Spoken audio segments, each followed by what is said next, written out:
baptism. You got a big problem coming there, lady. A big problem coming. And this is God's work. You know, this is why I use healthcare. It is the parable of the good neighbor, the Samaritan. This is the teachings of Jesus Christ. And he says, if you love me, you obey me. That's the thing. I do a lot of preaching and teaching, and boy, people sure like to attack me and my character and who I am because they don't know me. They've never met me. And it doesn't matter. If you love him, you're feeding his sheep. If you love him, you're watering his sheep. If you love him, you're taking care and being a good steward over truth and honesty. If you really love Jesus Christ, it's impossible to love him without loving me in the same way he loves you. Impossible. Those who love me, love God. The rule number one of the commandments, love God with all your heart, mind, and soul. And he's saying, you can't even come to me unless you believe that with all your heart, mind, and soul. And so you must give up all possessions. Have no value. See, money has no value. My house has no value. The car has no value. The buildings out there have no value. You know what has value? You and I have value. And you know how I know that's true? Jesus Christ gave up everything for you. And then God rose him back to life and said, if you want to believe any word on earth, you better believe this one, because I rose him back to life to honor his word as being the truth. The truth. So, now we come to chapters 14 of the book of Luke. 14 chapters, verse 16, and it says, a man was giving a large dinner, and he invited many. At the dinner time, he sent his servant to say to those invited, come along, everything is now ready. Now, have you ever had a party? All right, we have a party. We got my house. We're having a party, and the guests are invited here at the home. We're all hanging out. We're having a great feast, and the cook is like an hour behind on getting things ready for dinner. But we're all here, we're all drinking, we're all talking, we're all having a good time. And then all of a sudden, okay, to the dinner guests, we're at the party. He says to them, okay, it's now ready, dinner's ready. And, you know, the master of the house has a party, right? You ever had a party? And yeah, we're going to have ribs or something good, steak, and we have, you know, filet mignon for everybody, and wine, and drinks, and 7-course meal, corn on the cob, and we got onion, and everything you'd ever love, and the cherry pie, and all this stuff, and he's working all day long to make this meal, and everybody's there at the party, and then, okay, dinner's ready, and one by one, all of them said, well, thanks for the invite, but you know, now it's dinner time. I come, I'm enjoying, I'm talking, having a good time with everybody, but now the master of the house, it's time for his honor. Dinner time. And serve you, my guests. You know, The first one says,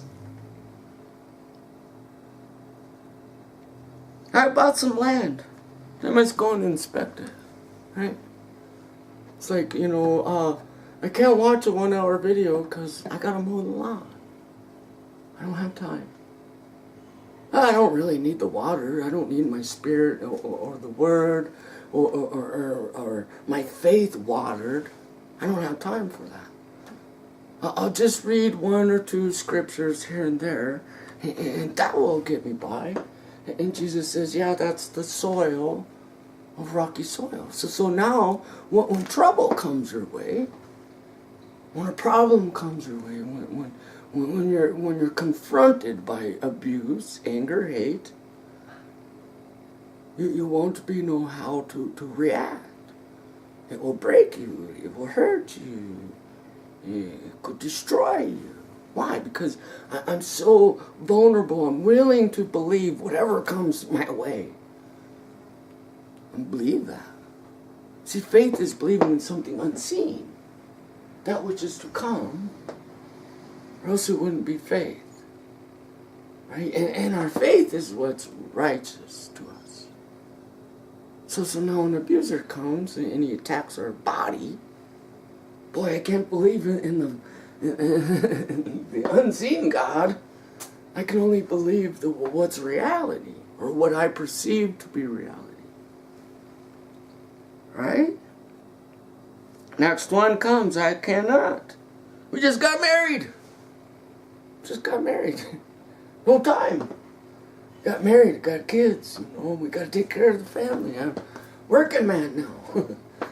Don't got time for this. So here's how the willingness to be enslaved. I wasn't born and raised to become an American worker. I was born and raised because God saw the goodness in me.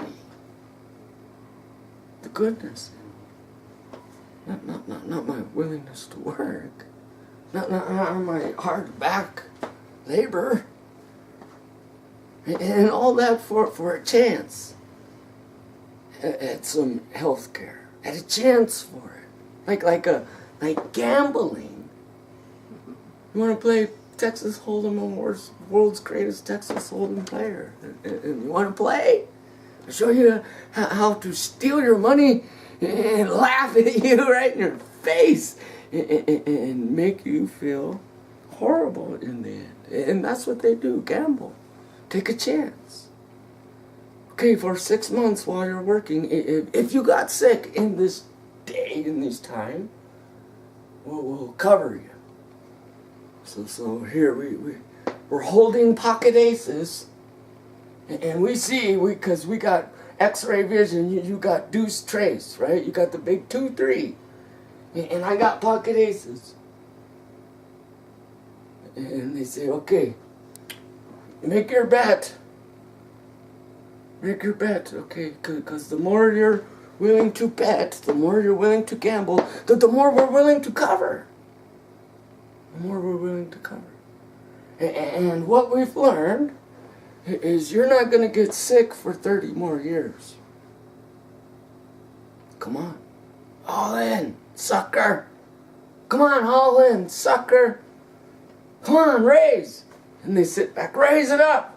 Get that premium.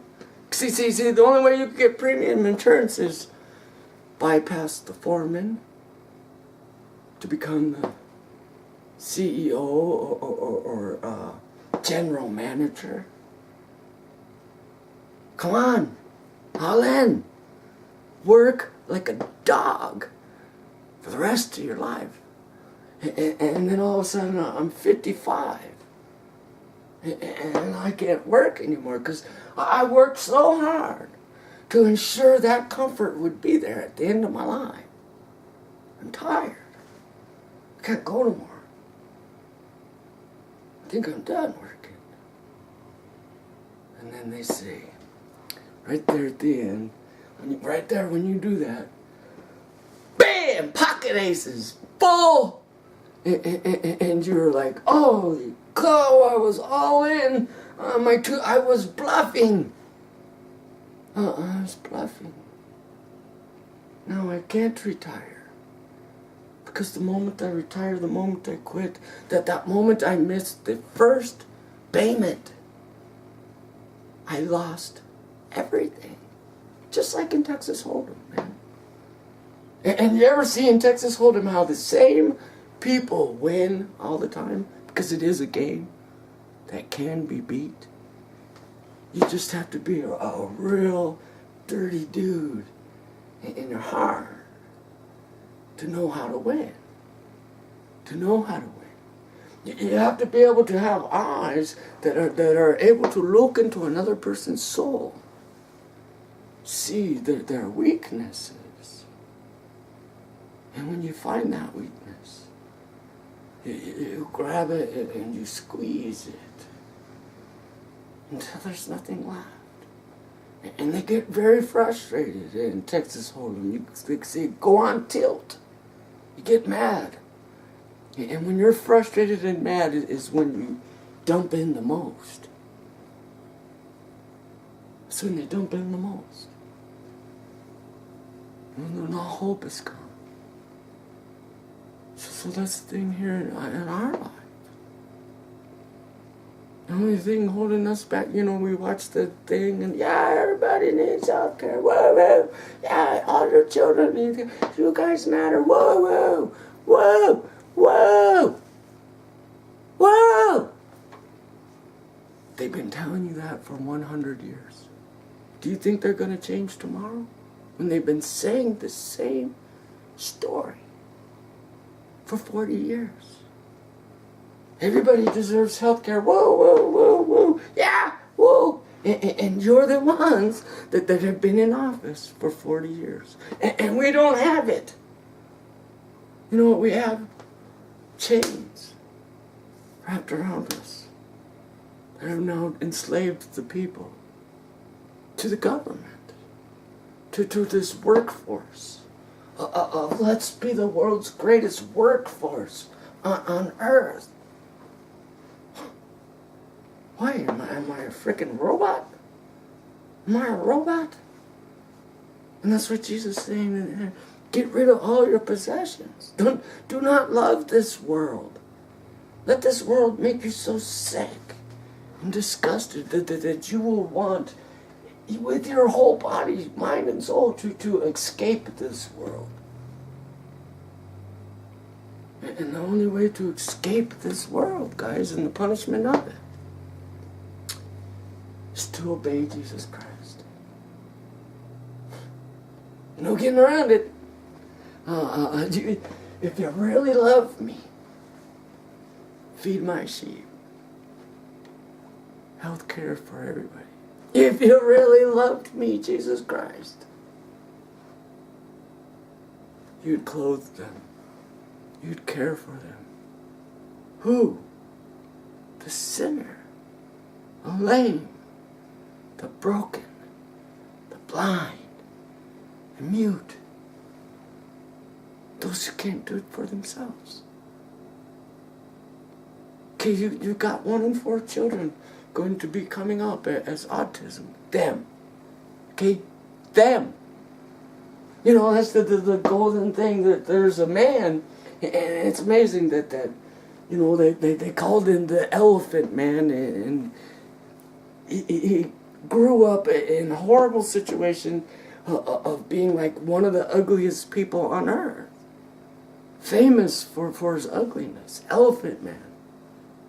And even that man, back in the 1920s, 1930s, even that man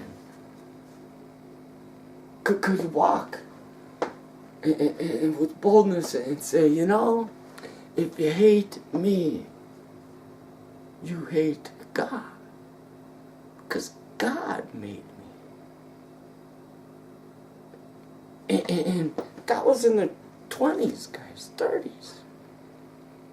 And here we are today, and we haven't changed.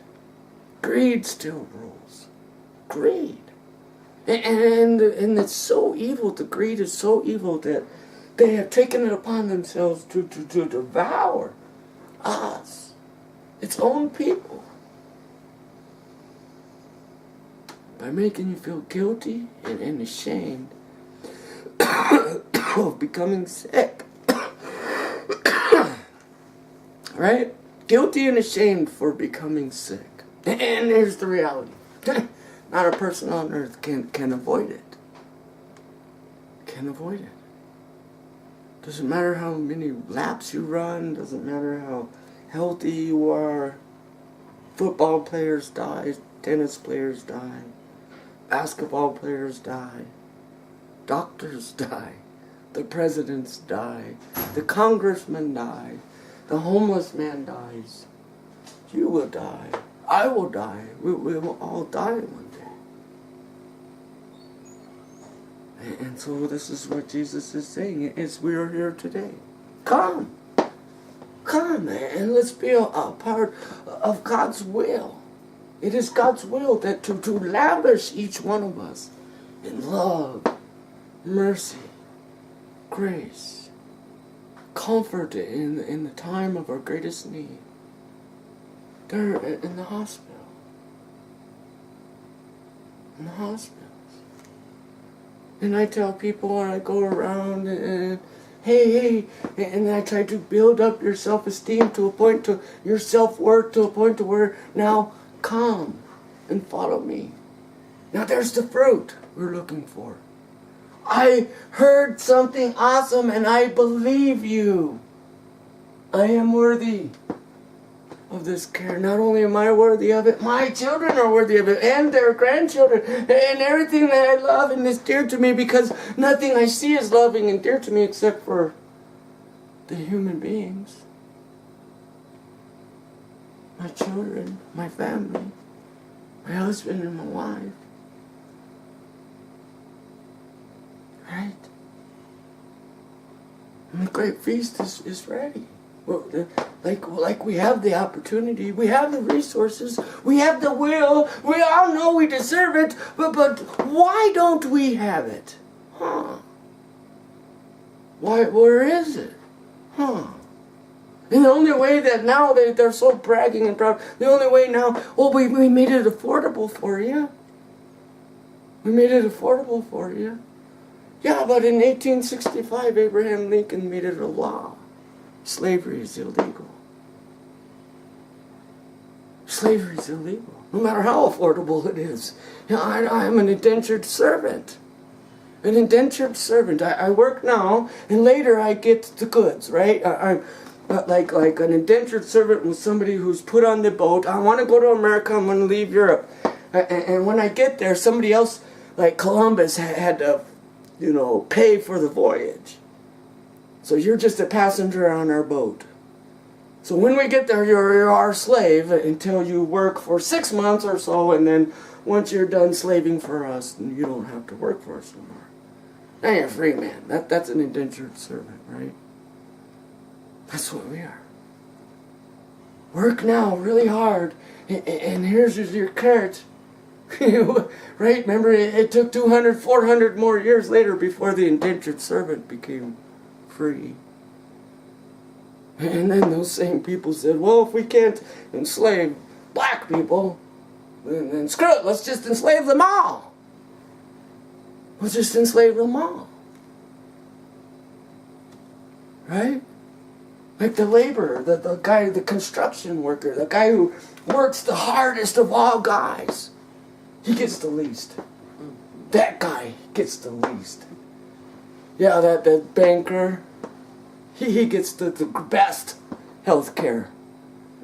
Right? Oh, and the insurance agents, yeah, we got you guys covered. Don't stop selling, guys, because you're 100% covered in the best of insurance.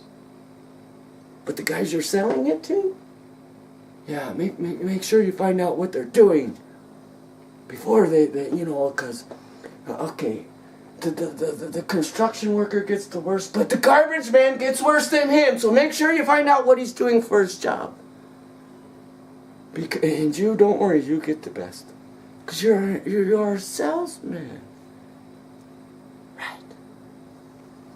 Jesus is saying, here's the truth. Everybody who gives up all their possessions for a better promise. A better promise. Becomes his children. Everybody who obeys Jesus becomes his children. Everybody who's fighting in a part of not becoming a slave to the government or some giant workforce, but to equality, liberty, and justice for all. Right? Not pledge allegiance to the flag, no. I pledge allegiance to Jesus Christ, my Lord and Savior. I do not listen to men. I listen to the voice of God, and I do not listen to men. I listen to the voice of God, but I do not listen to men. You know, that's the thing. You want to take down the evil ruler. That's the words you use. We don't listen to men. We listen and obey the voice of God. And God said, the only ones come to heaven are those who live in brotherly love. Brotherly love. There's no greater way to express our brotherly love than stealing back our voice to be able to walk into the doctor and say, Doctor, this is what I need. Can you help me with that? Right? Doctors, nurses, and that, they're always telling us what we need. Never even asking us what we need. Don't need our opinion. And no, you can't go get a